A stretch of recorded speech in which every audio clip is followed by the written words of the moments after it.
Hey, good morning, guys. It's Thursday morning here at the Oldbarn Homestead, and my name is Gary. For those of you that are just joining the channel, just want to let you know my name.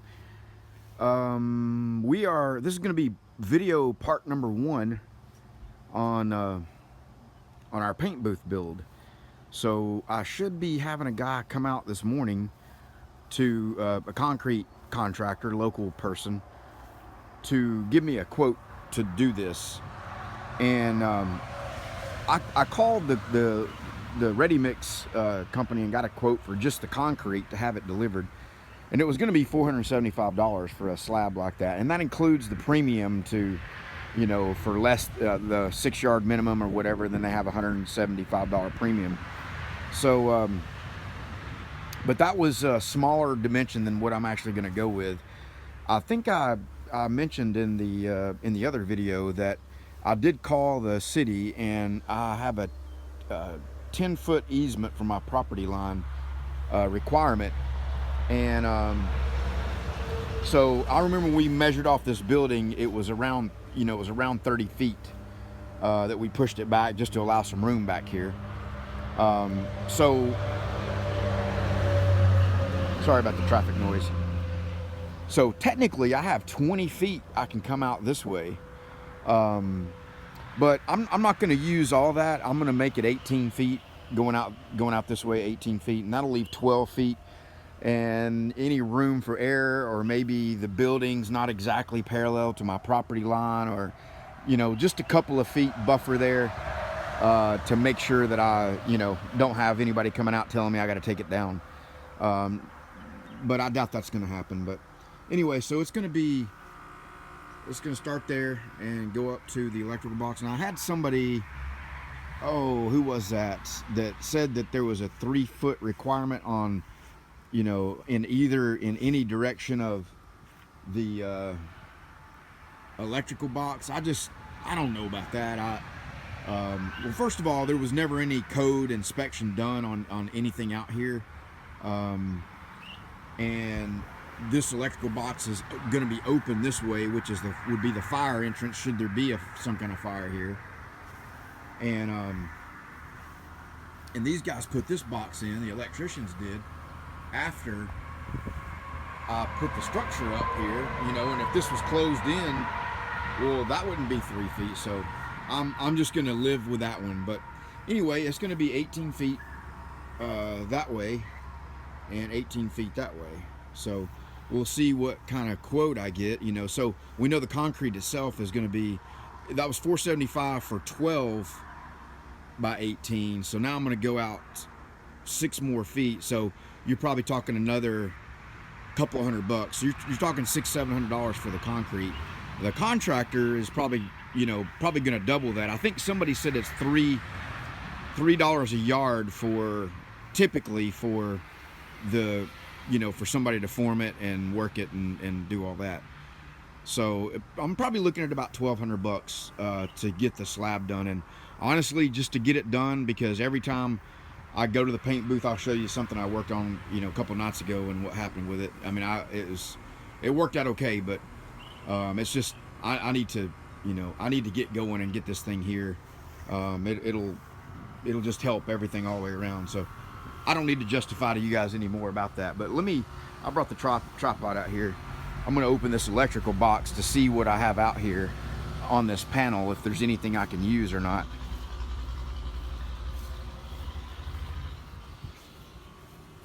That ladder is going to be kind of in the way, but we'll see what we can do. Let's do it this way.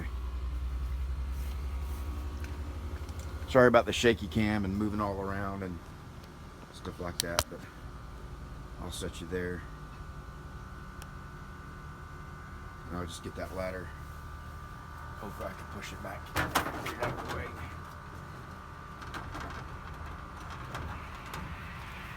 Yeah, so now you can see. So let's see what we got here that we can work with.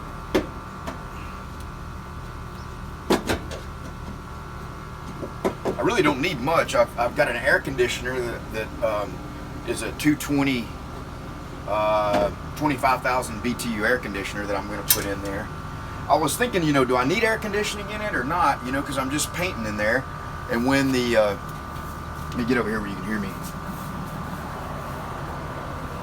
And you know, and when I have the paint booth running, it's just going to suck all the cool air out. But I was thinking that, you know, I spend a lot of time in the paint booth without the.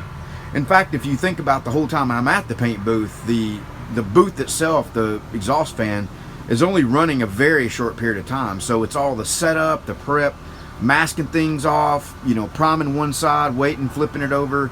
You know, some of the stuff like a high build primer, things like that, you know, probably don't even need the booth on for it. So there's going to be times where I'm out there and I'm going to start wearing a paint suit and respirator and things like that as well. Just anything I can do to make my paint jobs nicer. You know, so I don't want to be out there when it's 100 degrees and this tin can is going to roast me like an oven. So I'm definitely going to put an AC in there.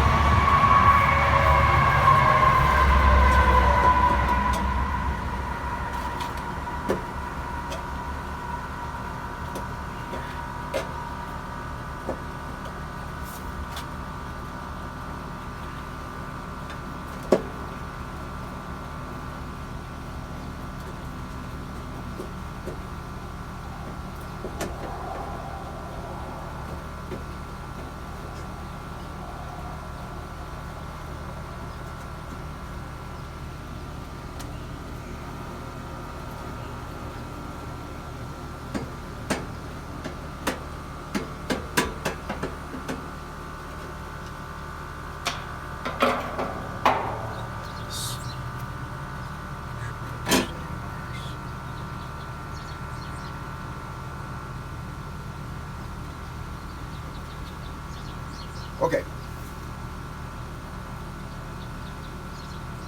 So it looks like I can get 2 more 220s in there.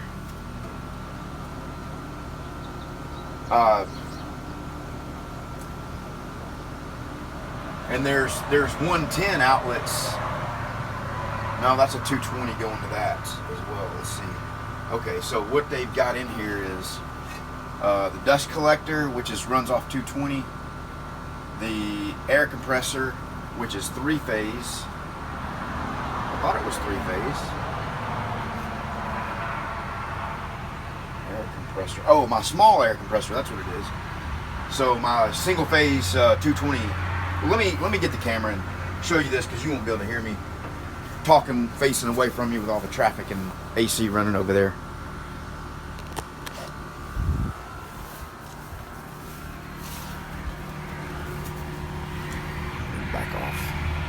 All right, so it looks like I've got, you know, spot for 2 more. I can put, you know, a 220 in there that, you know, would there be a way that I could have a 220 that's wired on a switch that when you flip the switch, it turns the AC off and turns the paint booth on so that only one of them is running at a time? You know, and I would never want to run the paint booth with the AC on. Does that make sense? Just have a switch that I could flip it back and forth and use the same breaker, and then I would have the ability to have 2 110s there, which would be perfect for putting a couple of 110 outlets in there, and a single 110 should be plenty for those LED lights to run all of them. So it looks like I'm all set here for that. And then of course air. You know, I want to run it off this compressor with the dryer and everything.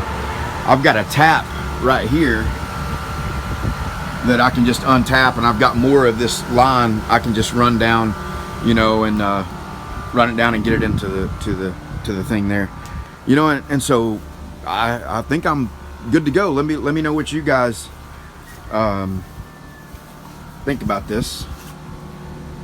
And you know, this dust collector, I almost never use it. I mean, I don't really do much woodworking, hardly at all. I mean, almost never.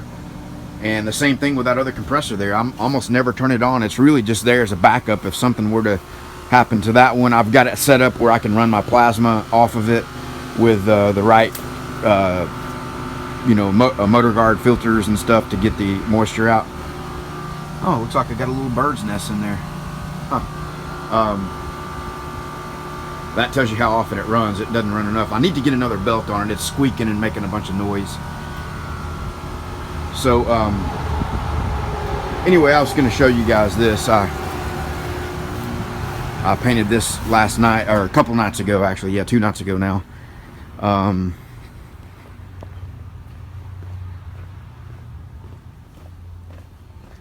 It just turned out great. It's the one thing, I think it's the only thing I've painted that I've put high build primer on, and I'm gonna need to start doing that on anything that's a flat color, because the way I'd been doing it before is using epoxy primer, sometimes not even putting base over it, just clearing right over the epoxy.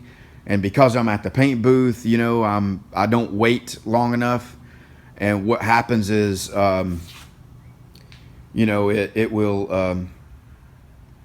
I'll spray the epoxy on there, and I reduce the epoxy with acetone to get it to flow out and lay out nice, so I don't have any texture that kind of maps through to the clear. But what happens when you do that, and especially if you have acetone in it and you don't wait long enough, you know, you really need to probably wait at least overnight. Well, I can't. I can't run back and forth every time I need to, you know, wait on something. So I just go ahead and clear over it. Well, the epoxy continues to, you know, to flash and off gas and evaporate, and shrink, and what that causes is the clear to die back and not look quite as glossy. I mean, it still looks really good, you know, when you do it that way. I'm not trying to say that it looks terrible, but this is high build primer, and I waited about a week, and I sat this out, and it stayed out in the sun, and it's been, you know, in the mid 80s with a lot of sunshine lately. And so I think we got a lot of shrinkage out of it. And this is 2 days later, and you know, you can follow the lights. I mean, this is, you know, no wet sand, no buff, and you don't see any peel, any texture. You'll see some rippling in it, and that's just because it really needed to be blocked, you know, with a hard block. And all I did was put the high build primer on there and then just sanded it with a soft block, so it was not blocked flat. So you'll see some, you know, like right around that, you'll see distortion. You can kind of tell there's a high spot right there at that corner. I did use God Coat, so I blocked out all the primer and got the primer perfectly smooth. But what I'm really kind of looking for is the gloss level and the texture, you know, the orange peel that you'll get that really, you know, kind of shows up in certain lights, and you see there's no texture in it. There are imperfections in it, you know, for sure. There's definitely stuff that landed in it, but not a lot. You know, there's not a lot that landed in there. I got an eyelash in it. Where was it? On my first coat of clear. It looks like it's disguised itself. It's right in here somewhere. I don't even hardly see it now. Let's see if we can get around and see it. I mean, that might be it right there, but I don't know. Anyway, guys, I'm going to let you go. I've been rambling on for a long time. This is going to be part 1 on the paint booth. And we'll see how the concrete estimates go, and we will talk to you soon.